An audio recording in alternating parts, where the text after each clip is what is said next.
Hello Year 10.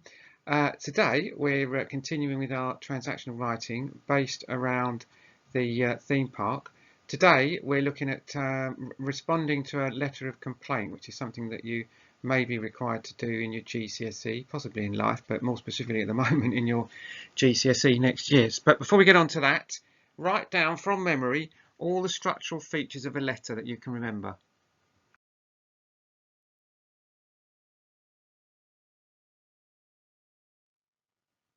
Our learning objective today is to explore techniques for writing a response to a letter of complaint. So our title is Writing a Response to a Letter of Complaint. And a quick check as we're still remote, make sure you've got your letter of complaint, which I've attached to Classcharts, a pen, a highlighter, a ruler, and your exercise book.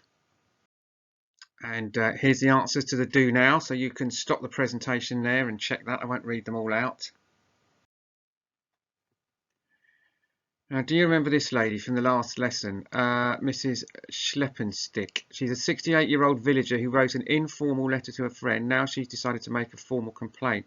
Her concerns are the traffic going through the village and right by her house, the littering in the areas of nature due to increased numbers of people visiting the area, youths hanging on street corners and their rudeness, the noise from the theme park.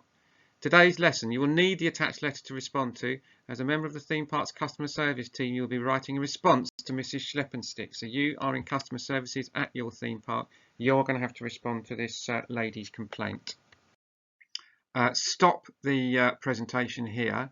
Remember and look for these things. It's important to respond specifically to the 4 concerns she's raised. So don't go all off topic. State exactly what you intend to do or have already done to make it right. Provide a specific apology that acknowledges any mistakes on your end, but don't apologise for things that aren't your fault, like the youth's rudeness. I'm not really sure that can be laid at your door, even if they are being rude. Propose how you will improve the customer's experience in the future. Be specific. Customers don't want a vague non-response that insults their intelligence. If you're going to respond to a complaint, it's important to be very specific and deal with the actual concerns raised. So keep your focus. You're going to have to look very carefully at this letter. For some of the complaints, you as a representative of the theme park, you may need to fix it on our end at the theme park. In other cases, it might be require the customer to better understand your product. You can't have a theme park that's going to bring money and business to the area and expect it not to be entirely disruptive. And other things may fall under the remit of the local council or the police.